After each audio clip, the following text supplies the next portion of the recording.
નમસ્તે મિત્રો, સ્વાગત છે તમારું આપણી યુટ્યુબ ચેનલમાં। તો મિત્રો, આજના વિડીયોમાં આપણે વાત કરવાના છીએ કે શું તમે પણ રાશન કાર્ડ ધારકો છો તો તમારા માટે પણ મિત્રો 5 મોટા લાભ થવાના છે। તમને પણ મિત્રો 5 મોટા લાભ થશે। તો મિત્રો, તે કયા કયા લાભ તમને આવતા મહિનાની અંદર થવાના છે, મળવાના છે, તો મિત્રો તેની સંપૂર્ણ માહિતી આજના વિડીયોમાં આપણે વાત કરવાના છીએ કે આવતા મહિનાની અંદર 5 મોટા કયા કયા લાભ તમને થવાના છે। તો મિત્રો, વિડીયોને છેલ્લે સુધી જોવા વિનંતી છે અને જો તમે અમારી યુટ્યુબ ચેનલની અંદર નવા હોય તો મિત્રો ચેનલને સબસ્ક્રાઇબ કરવાનું ના ભૂલતા અને બેલ નોટિફિકેશનને ઓન કરી દેજો જેથી આવનારા વિડીયોની નોટિફિકેશન તમારા સુધી પહોંચતી રહે। અને મિત્રો, બીજા રેશન કાર્ડ ધારકોને પણ આ વિડીયો શેર કરી દેજો જેથી તે પણ આ લાભ મેળવી શકે। અને મિત્રો, આપણું વોટ્સએપ ગ્રુપ પણ બનાવેલું છે જેની અંદર તમારે જોઈન થવા માટે આ વિડીયોના ડિસ્ક્રિપ્શનમાં તમને લિંક મળી જશે। તો મિત્રો, તે વોટ્સએપ ગ્રુપ પણ તમે જોઈન કરી લેજો। તો મિત્રો, આપણે વધારે સમય નથી લેતા, આજે મોટા 5 લાભ આવતા મહિનાની અંદર થવાના છે તે મિત્રો આપણે વિગતવાર વાત કરીએ। સૌથી પહેલાં મિત્રો વાત કરીએ તો રેશન કાર્ડને લગતી સેવાઓ વધુ સરળ બનાવવા માટે અને ડિજિટલ ઇન્ડિયાને પ્રોત્સાહન આપવા માટે કેન્દ્ર સરકારે હવે નવો નિર્ણય જાહેર કર્યો છે, જેમાં તમારે જો નવું રેશન કાર્ડ કઢાવવું હોય અથવા તો નામ ચડાવવું હોય અથવા તો નામ કમી કરાવવું હોય અથવા તો ડુપ્લિકેટ રેશન કાર્ડ કઢાવવું હોય વગેરે જેવી સુવિધાઓ હવે દેશભરના 3.7 લાખથી વધુ કોમન સર્વિસ સેન્ટર એટલે કે મિત્રો CSC કેન્દ્રમાં ઉપલબ્ધ થશે, બરોબર। આ CSC કેન્દ્રમાં પણ મિત્રો તમે હવે નામ કઢાવી શકશો, નામ ચડાવી શકશો, ત્યારબાદ ડુપ્લિકેટ રેશન કાર્ડ કઢાવી શકશો। જે કાંઈ મિત્રો તમારે રેશન કાર્ડની અંદર ફેરફાર કરાવવો હોય તે મિત્રો હવે CSC કેન્દ્રમાં ઉપલબ્ધ થશે। ત્યારબાદ મિત્રો આગળ વાત કરીએ તો આ સેવાઓ હવે રેશન કાર્ડની દુકાને તમારે જવાની જરૂર નહીં પડે।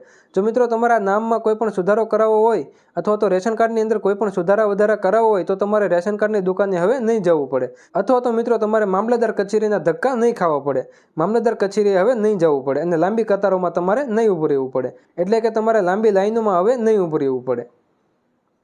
ત્યારબાદ મિત્રો આગળ વાત કરીએ તો NFSA રેશન કાર્ડ હેઠળ વધુ કુટુંબોને આવરીને તેમને રેશન કાર્ડનું અનાજ આપી શકાય તે માટે અન્ન નાગરિક પુરવઠા વિભાગમાં ફેરફાર કરવામાં આવ્યો છે।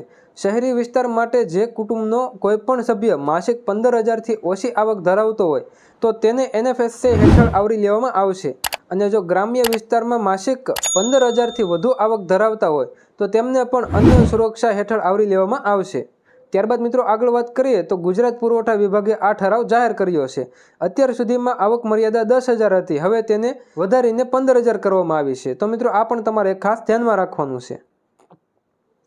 ત્યારબાદ મિત્રો આગળ વાત કરીએ તો નેશનલ ફૂડ સિક્યુરિટી એક્ટ એટલે કે NFSA 2013 હેઠળ નોંધાયેલા અને નહીં નોંધાયેલા તમામ રેશન કાર્ડ ધારકોએ KYC કરાવવું ફરજિયાત છે।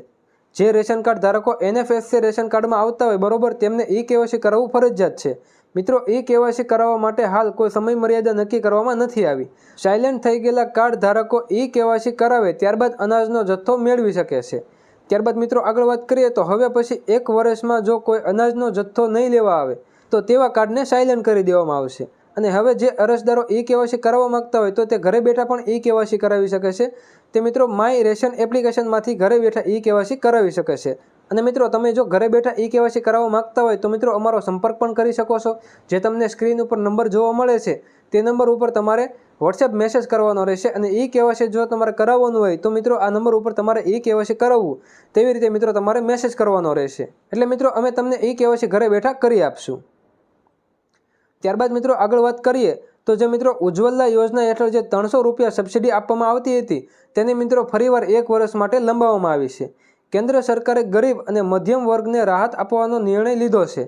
કેન્દ્રીય મંત્રી પિયુષ ગોયલે જાહેરાત કરી છે કે PM ઉજ્જવલા યોજના હેઠળ ગેસ સિલિન્ડર પર જે 300 રૂપિયાની સબસિડી આગામી 1 વર્ષ માટે લંબાવવામાં આવી છે, એટલે હજી તમને 1 વર્ષ 300 રૂપિયાની જે સબસિડી આપવામાં આવે છે તેનો લાભ મળવાપાત્ર રહેશે। ત્યારબાદ મિત્રો આગળ વાત કરીએ તો હાલમાં સિલિન્ડરની કિંમત 955 રૂપિયા છે, પરંતુ આ યોજના હેઠળ ગેસ સિલિન્ડર 655માં મળશે, જેની અંદર તમને 300 રૂપિયાની સબસિડી આપવામાં આવી રહી છે। આજે મિત્રો 300 રૂપિયાની સબસિડી આપવામાં આવે છે એટલે સરકાર પર વધુ 1 વર્ષ સુધી સબસિડીની 12,000 કરોડ રૂપિયાનો બોજ પડશે। ત્યારબાદ મિત્રો આગળ વાત કરીએ તો ગુજરાતના દરેક ખેડૂતો, મજૂરો અને મધ્યમ વર્ગના પરિવારો માટે ગુજરાત સરકારનો મોટો નિર્ણય। હવેથી જનધન યોજનામાં ખેડૂતોને, મજૂરોને અને મધ્યમ વર્ગના પરિવારજનોને 10,000નો બેંક ઓવરડ્રાફ્ટ આપવામાં આવશે। તમારા ખાતામાં બેલેન્સ નહીં હોય તો પણ તમને 10,000ની સહાય મળશે। જ્યારે આ 10,000 રૂપિયાની સહાય મેળવવા માટે તમારે જનધન બેંક એકાઉન્ટ હોવું ફરજિયાત છે અને આ ખાતું જે છે તે મિત્રો 6 મહિના જૂનું હોવું જરૂરી છે।